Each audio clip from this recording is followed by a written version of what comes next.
Welcome to POS 571, Study Section 4, Authority of the State. Introduction.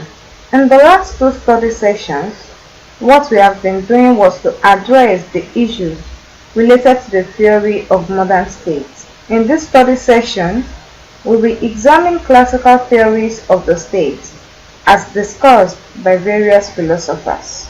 In doing so, we will examine the Weber's theory of the state, the contract theory, and the utilitarian approaches to the understanding of the sources of authority in the state. Learning outcomes. 1. Explain how the state derives its authority under Weber's theory of state. 2. Discuss the problem of the morality of the state. 3. Discuss the contract theory of the state. 4. Explain the position of David Hume on the issue of state authority. 5. Discuss the submission of Jeremy Bentham on the source of state authority. 6. Describe Plato's characteristics of Plato's state. 7. Highlight Aristotle's contributions to understanding state authority. 8. Explain the position of Kaineros on the issue of states. Authority of the state. Weber's theory of the state. In examining classical perspectives on theories of the state, there are several advantages in starting with Weber. These include: Weber offers us the definition that we can always refer to as we examine the views of other writers, namely the state's monopoly of what he called the legitimate use of physical force. Weber linked his theory of the state to one central idea. Weber examines clearly the direct link between the state as an association on one hand and politics as an activity on the other hand. State, a system of force. Max Weber's point here is that we cannot define the state in terms of the end or purposes of the state. While other writers perceived the state in terms of what the state should do, Weber offers us what he considered to be neutral value-free definition, which describes the state as it is. Essentially, his position brings into focus the argument that the state is a system of force. Building on the work of Leon Trotsky, a Marxist writer, Weber argued that the state is founded on force. He goes on to comment that the issue of force through which the state is founded actually gave it the right it exercises. To Weber, force is not the normal or only means of the state. It is also the means specific to the state. That means that the state is a human community that successfully claims the monopoly of the legitimate use of physical force within a given territory. In his article entitled Politics as a Vocation, Weber goes on to incite us to note territory is one of the characters of the state. Specifically, at the present time, the right to use physical force is ascribed to other institutions or to individuals only to the extent to which the state permitted. If the state is to exist, the dominated must obey the authority claimed by the power that be. In this manner, Weber emphasizes the point that the state is the sole source of the right to use violence. The question that arises from the submission here was that, what does one mean by the phrase, the right to use violence? If such a right depends simply on the ability to use it, then how can we call it a right? In the context of that argument, the concept of legitimacy is no longer necessary, for all one needed is the monopoly, and that monopoly confines its legitimacy. An additional meaning seems to exist, however, and that meaning is to the effect that the state can give anyone the right to use force. If we then distinguish between the two levels, that is, the level of the state on the one hand and the level of officials on the other hand, the question that now arises relates to the legitimacy of power as the officials of the state are exercising it. The question also is, where does the state get its authority? From the legal viewpoint, it appears that authority can be derived from two areas: the claim to authority and the effective exercise of that authority. The question that Weber poses includes the following: when and why do men obey? And upon what inner jurisdiction and upon what external means does this domination rest? Types of authority. The answers that Weber provided was that, to begin with, in principle, there are three inner jurisdictions, hence the basic legitimation of the dominance. The three inner jurisdictions are discussed below. 1. Traditional authority. First, the authority of the external yesterday, that is, of the norms sanctified through the imaginable ancient recognition and habitual orientation to conform. This is tradition domination. 2. Charismatic authority. This is authority of the extraordinary and personal gift and grace that is subsumed in absolute personal devotion and confidence in heroism or other qualities in individuals. 3. Rational legal authority. The third one is legal status authority.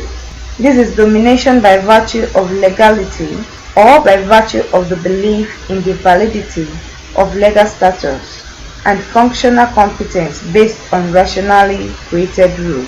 Weber, although, goes on to add that it is understood that in reality, obedience is determined by highly robust motives. Obedience and fear of the vengeance of magical power or of the power holder and hope for the reward in the world, in the beyond, and besides all this, by interest of most varying sorts. On the external means of securing domination of authority, Weber points to the role of continuous administration and judicious control of material goods. For Weber, therefore, politics is the process of quality to share power or striving to influence the distribution of power among and within the state. To Weber, the political officer or political action is related to the distribution, maintenance, or transfer of power, buttressing his argument that the state is the relation of people dominating people. While Weber offers us a theory of the state as it exists, others offer us definition of the state, ethics, in terms of what it is, when it was newly developed, and to paint the picture of the state in terms of the satisfaction of certain operational conditions. From J. Rousseau, for instance, comes the idea that there is a purpose for state formation. He said that the state was formed in order to pursue the common good with the assistance of an operating agent called the general will. It was in this context that Rousseau frequently used the term legitimacy. From J. Rousseau, for instance, comes the idea that there is a purpose for state formation. He said that the state was formed in order to pursue the common good with the assistance of an operating agent called the general will. To him, a legitimate government is the one in which that general will helps in the attainment of the common good. For Weber, on the other hand, the term legitimacy applies generally to any state that successfully exercises monopoly of force, meaning that the legitimacy in the submission of Weber was not moral. Problem of morality of the state. The problem of morality of the state has been explained by centuries. In Greek city-states, for instance, the state was seen as having not only political but also religious and moral rights. The modern constitutional thinkers believe that in an organized community, there must be only one source of law, and it is that source that is sovereign, and that source is the state's power.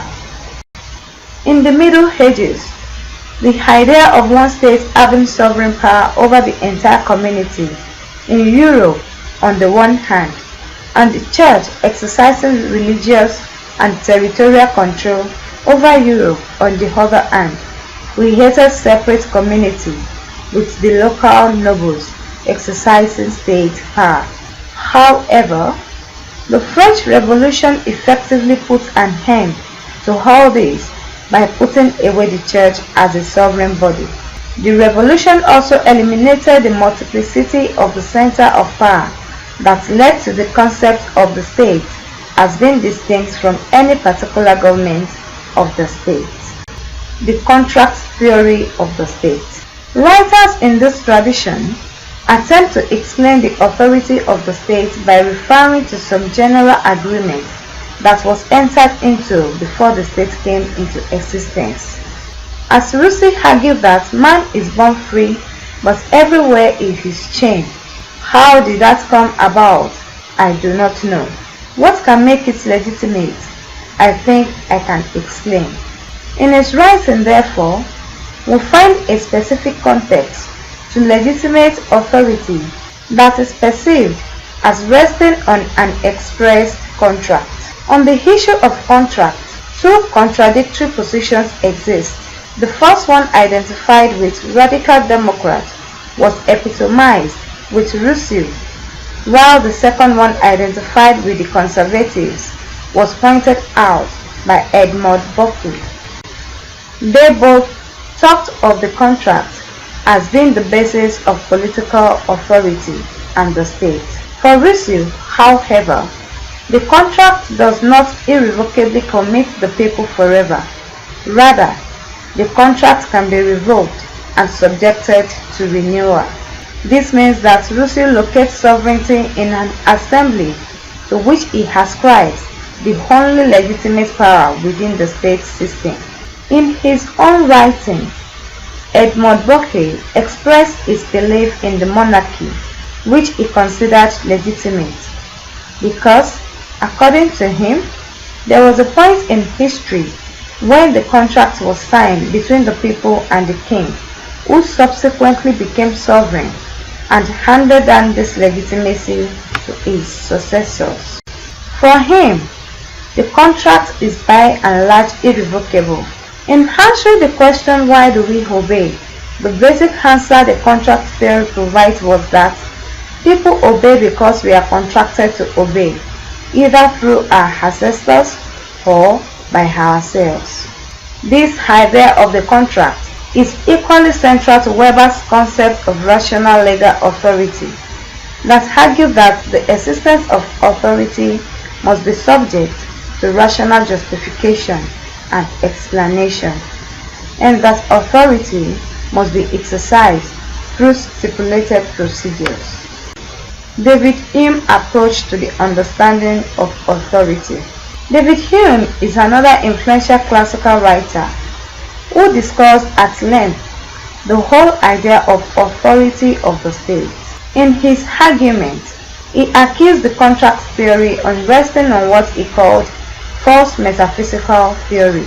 He said that there is no need to situate the original contract between the people and the government in order to explain the concept of authority. To David Hume, government is essentially a question of habit, and that we obey because we are used to obeying, and because we are born into the society in which power is absolutely exercised, and in which people submit to such power, we merely fall in line to obey. Hume goes on to add that it is only in extreme cases that we question such powers. Most of the time, we do not think about it or where it comes from or why we should obey. He said further that government involvement in the exercise of authority and obedience is the question of habit. At this junction, it is instructive to contrast Hume and Berkeley basic conservative argument, to which the two subscribed. And that was on the government that the two agreed was on long practice, Berkeley, and habit, Hume. However, on the question of what constitutes legitimacy, both offer slightly different explanations. David Hume simply responded by saying that we obey because of an existing social practice. To him, therefore, to ask the question on the source of authority is to introduce abstraction. Edmund Berkeley argued that legitimacy is derived from long social practice, but in saying this, he goes on to emphasize the role of hallowed tradition and went further to argue that certain institutions have authority because they have always been there and because people want to retain the institutions. The utilitarian approach to the understanding of authority. The utilitarians were a group of radical thinkers in the 19th century in Britain. One of the major writers of this group was Jeremy Bentham. He argued that you couldn't proceed towards an understanding of the state, government, and authority by suggesting that they were all established in order to preserve natural rights. To him, the state exists to pursue the greatest good of the greatest number of the people. It is this principle that makes the basis of any political order, and it is with this principle of utility that any political order can be properly judged. In other words, it is how well the given utilitarian functions that determine the well-being and legitimacy of that political order. The problem with this approach is that people often seek political power for their own purposes. This approach also overlooks the fact that, to some extent, the state can create its own legitimacy. For instance, those who lead revolution or coup always justify the sacking of the incumbent government by claiming the need to pursue greater good for the greater number of people. So, why is it that the state always seeks to establish its own legitimacy? For Machiavelli, another philosopher, the simple answer is that the state and those who run the affairs must always and ultimately seek public support for state power. However, the lesson across history is that people tend to seek political power for their own reasons. For instance, in his book, The Republic, Plato considered the government as being in existence for the purpose of the strong. The question then is, why is it that despite this argument, nobody has ever declared in public that he rules or governs because he is the strongest? Most governments would rather say that they are appointed to government or derive authority from tradition or people, or that we, the military, are the ultimate defender of the state, and we deserve the right to step in as the political rulers are leading the country to turmoil.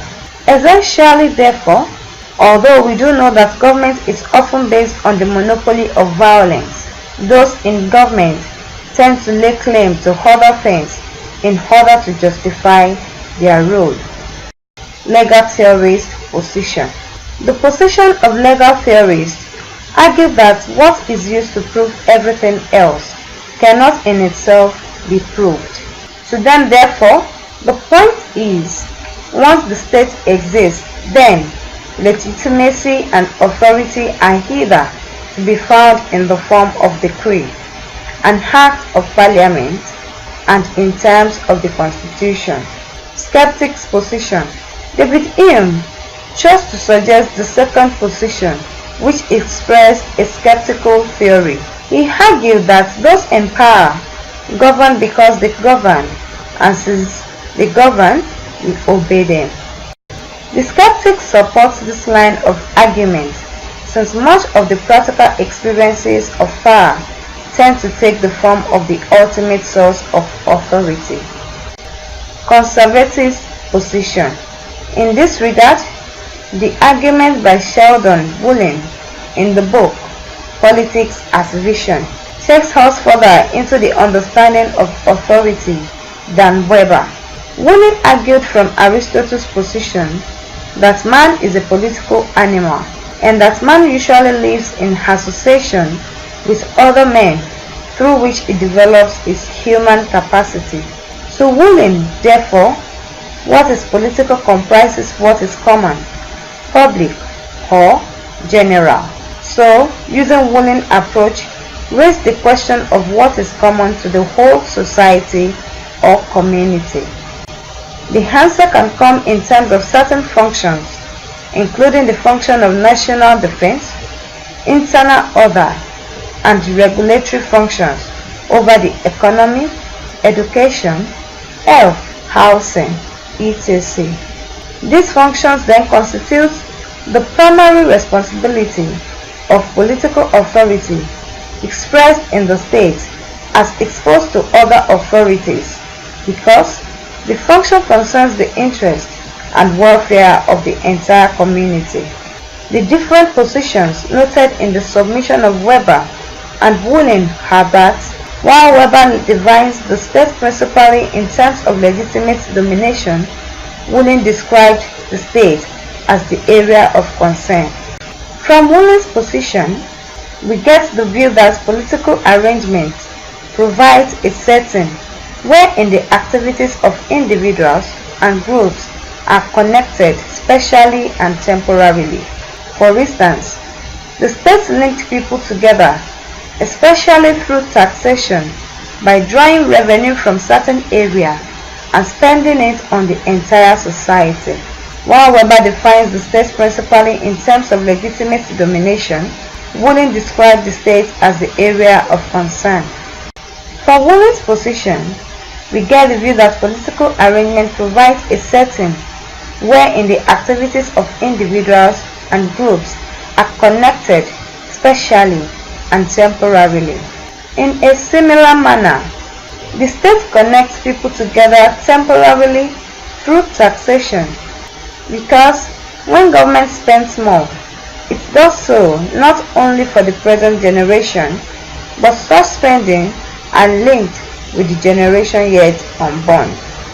John Locke's contributions to the concept of state authority.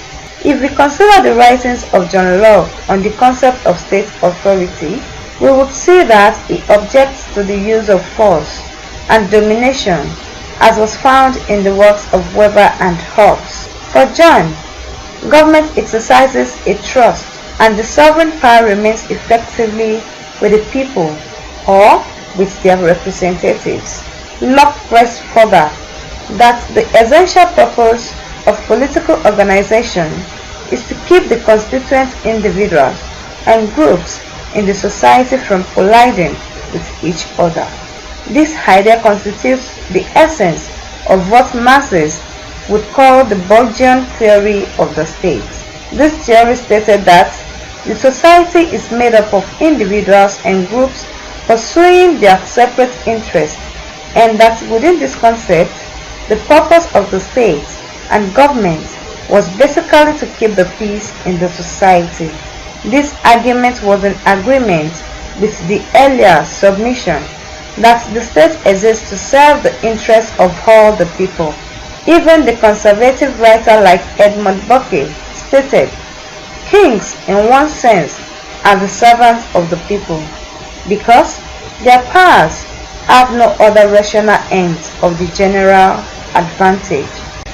If we consider the writings of John Locke on the concept of state authority, we would see that he objects to the use of force and domination as was found in the works of Weber and Hobbes. For John, government exercises a trust and the sovereign power remains effectively with the people or with their representatives. Locke pressed further that the essential purpose of political organization is to keep the constituent individuals and groups in the society from colliding with each other. The question the submission raised was that, to what extent is the issue of legitimacy to the general will and the general interest. On this issue, we can retrace our steps back to Plato's contribution, especially on the idea of the monopoly of the use of force, which to Plato is central to the state. Plato talked about the role of guardians as the central governing group within the republic. He was also of the opinion that force is to be used as constraint in order to bring about the ideal state, and in the sense that people are made to do what is necessary for the proper ordering of the state. The idea is that each person is made to do what he or she is best suited for in the estimation of the designing of the state. Thus, a major function of the state is to ensure not only that somebody does not do what he or she is not suited for, but also that people are prevented from intervening in the jobs of others. Force then permeates the society in the sense that decisions in such issues like marriage, social life, etc. are made on behalf of the people. Another point that comes out of this comparison relates to the primacy of the state, supremacy. There are three ways in which the issue of primacy of the state can be addressed. The first is to go through the path of methodological individualism. Here, you start by conceiving of individuals as the basic unit, and we then conclude by saying the purpose of the state is to enable each individual perform certain functions.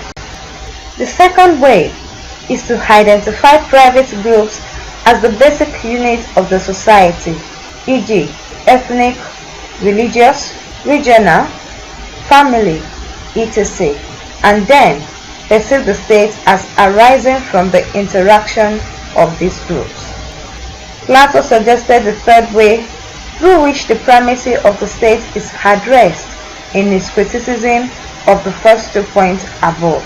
For Plato, the problem is that if you start from the individual, you will never arrive at the proper notion of the state. So, what we have to do, according to Plato, is to start off by asking about the state itself.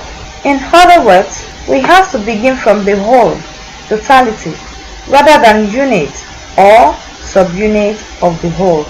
The problem, however, with this holistic approach by Plato is that you might assign certain purposes to the society or the state, which are not the sum total of the individuals and subunits. For Plato, therefore, the essential point is that the state is a kind of organism in which when a part is not functioning well, then the whole organism is affected. For this reason, politics and statecraft have to be conceived as an artistic process that strives for harmonious unity.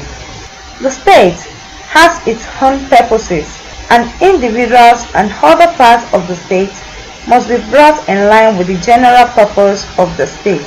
This is a connecting point between Plato and Hegel. On the issue discussed, however, there is a logical jump in Plato's argument. For instance, it is one thing for him to argue that the state is greater than the sum of its parts. To argue that means that there are social realities which encourage constraint, e.g., custom and tradition. It is therefore another thing to go on to say that the state has objective or purpose which is superior to its constituent units and parts, and to insist that the interests of these individuals and subunits must be constrained and overridden in order to achieve this higher objective of the state. Characteristics of the state. In summary, Plato's conception of the state is characterized by the following. 1. Plato suggests that when we talk about the state, we should relate it to what is fundamental to social existence. The point is, no single individual is self-sufficient. Everyone therefore needs others, and that this relationship of one to all must be ordered and involves an ordered exchange of values. 2. Plato's conception of the state also emphasizes the need for compulsion in the society. This is based on the argument that because we cannot all see and recognize what is best for the society, we must then be forced to do what is ultimately in our own best interest. This argument re-echoes in Rousseau's proposition, men must be forced to be freed. Plato also suggested the higher law of oligarchy, inevitably of three. 3. Domination by particular group. In his own republic, that domination is actualized and presided over essentially by the guardians and rulers. Plato's interest lies in ensuring that government is run by the best. For him, since some must rule, who then is better qualified than the best in the society? 4. The fourth characteristic is to be found in the notion of ideology. On this, Plato argued that the state is made possible by some form of thought control. As the argument goes, citizens must consistently think of what is required for the state to survive and persist.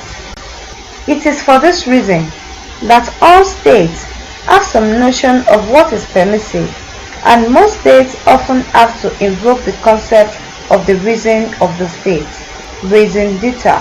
Plato conceived the state as a hierarchical relation of force in the pursuit of the interests of the state, while at the same time he perceived the society on which the state rests as a hierarchical relation of change within a system of ideology. 5. Plato's notion of the state is closer to the concept of the tribal group rather than the modern state, in the sense that for Plato, politics, religion, custom, and morality overlap. In fact, he conceived of the state as looking like a large family or like a village community in which relations are close and interrelated. The contemporary liberal democratic theories have moved away from this Platonic perspective of the state, emphasizing of actions of the individuals and reducing the state to a mere harmonizer hanging above society, separating politics, religion, custom, and morality. Tarzan approach. For some commentators, what is most striking in Plato's notion is the absence of the notion of law divine as the exercise of authority governed by certain basic rules. 6. A related concept that follows the concept of government by law is the idea of limited government. In Plato's Republic, great reliance is placed on knowledge and social engineering, which ensures everyone is placed on a place. If you look at yet another book entitled Statesman and Laws, Plato argued that government by law is superior to arbitrary government of one person. This idea is taken up and developed further by Aristotle.